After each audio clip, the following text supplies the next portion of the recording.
Heute zeige ich, wie ihr das perfekte Dinkel-Vollkorn-Baguette bekommt, wirklich nur aus Vollkornteigen. Dafür bereiten wir jetzt erst einmal einen Autolyseteig vor.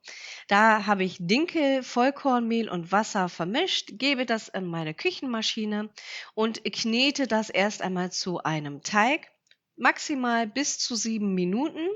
Und was bewirkt dieser Autolyseteig? Also, dieser Teig wird mindestens 30 bis 60 Minuten ruhen gelassen, kann auch länger bis zu 12 Stunden sein und dabei verquellen die Stärke und die Eiweißbestandteile des Mehles mit der Flüssigkeit. Das Gluten beginnt dabei sich an zu verketten und bildet lange Glutenstränge. Dadurch habt ihr dann später eine bessere Dehnbarkeit des Teiges und der Teig kann später, während er gärt, sich besser ausdehnen, die Gärgase besser drinne behalten und dadurch habt ihr ein besseres Volumen. Die Krume wird luftiger und wie gesagt, das Volumen wird größer. Gerade bei Dinkel ist das tatsächlich wichtig und vor allem auch, dass die Flüssigkeit drinne behalten wird. Dieser Autolyseteig kann dabei helfen. Deswegen diesen jetzt einfach zur Seite stellen, bei Zimmertemperatur. Wie gesagt, 30 bis 60 Minuten reichen vollkommen aus. Und währenddessen machen wir noch etwas anderes, was bei Dinkel wirklich super ist. Ich habe hier altes Brot gemahlen, also das ist getrocknet gewesen. Ihr könnt es noch anrösten, dann fein mahlen und gebt dann heißes Wasser hinzu. Das ist ein sogenanntes Brühstück. Und wenn ihr viel mit Dinkel arbeitet, könnt ihr das generell zu den Teigen hinzufügen, denn Dinkelmehl neigt ja dazu, wenn ihr Gebäck daraus macht, schnell trocken zu werden. Das könnt ihr mit diesem Brühstück verhindern und vermeiden und habt länger Freude an eurem Gebäck. Also ihr könnt das wirklich immer mit der Menge, die unten in der Beschreibung steht, hinzufügen. So schön umrühren. Da müsst ihr ganz schnell sein, denn das Wasser wird sehr schnell aufgesogen, ist aber auch noch sehr heiß.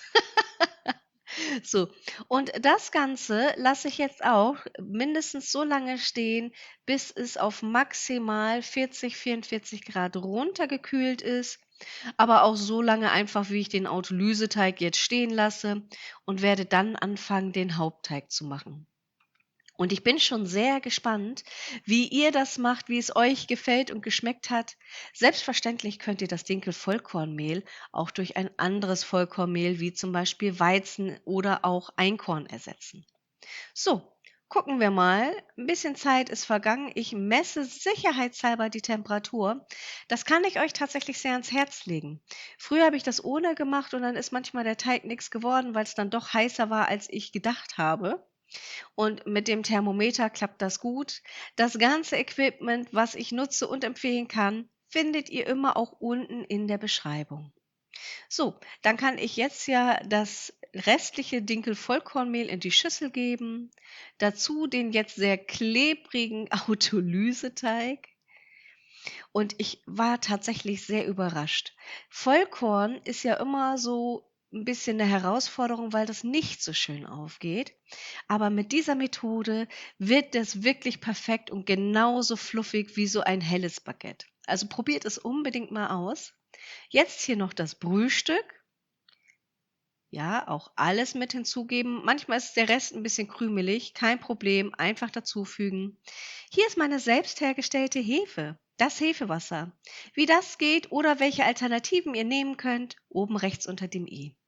Noch ein wenig Salz und 100 Gramm Sauerteige dürfen nicht fehlen. Da ist es egal, was für 'n Sauerteig ihr nehmt. Ihr könnt Roggen, Weizen, Dinkel oder was auch immer ihr da habt, Pseudogetreide, das ist vollkommen egal. Wichtig ist nur der Sauerteig generell, denn wir brauchen die Mikroorganismen, um diesen Teig wirklich toll zu machen. Ich knete das jetzt.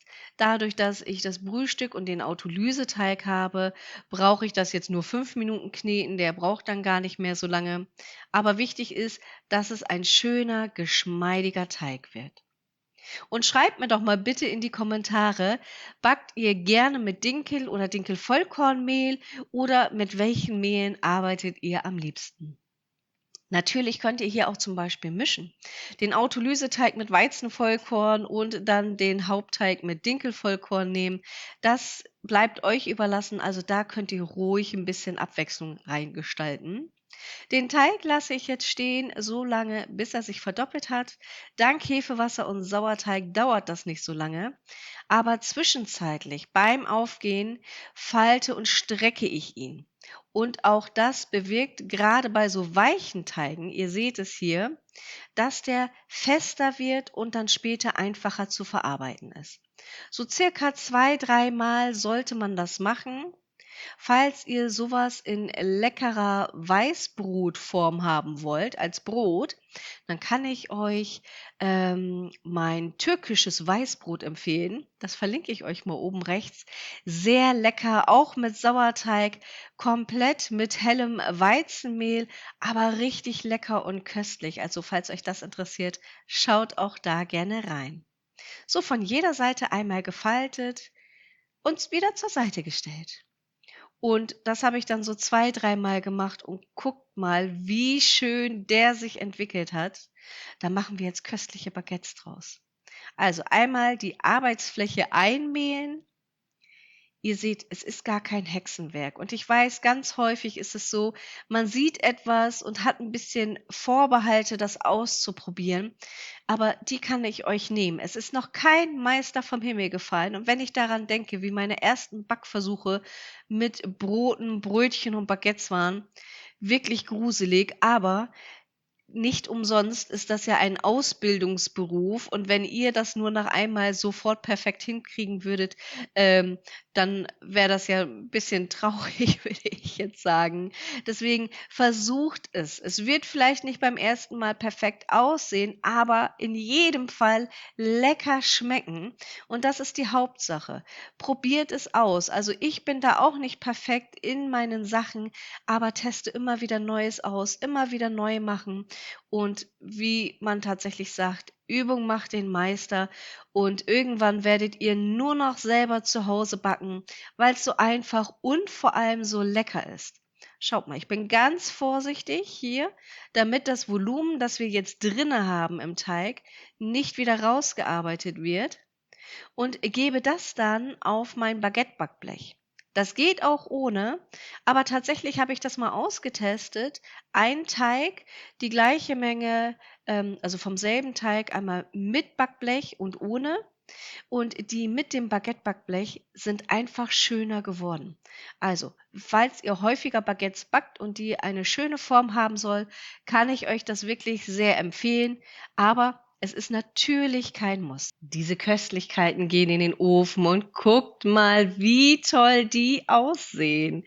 Ganz knusprig außen, richtig schön gelungen und toll aufgeplatzt. Also wirklich wundervoll rustikal.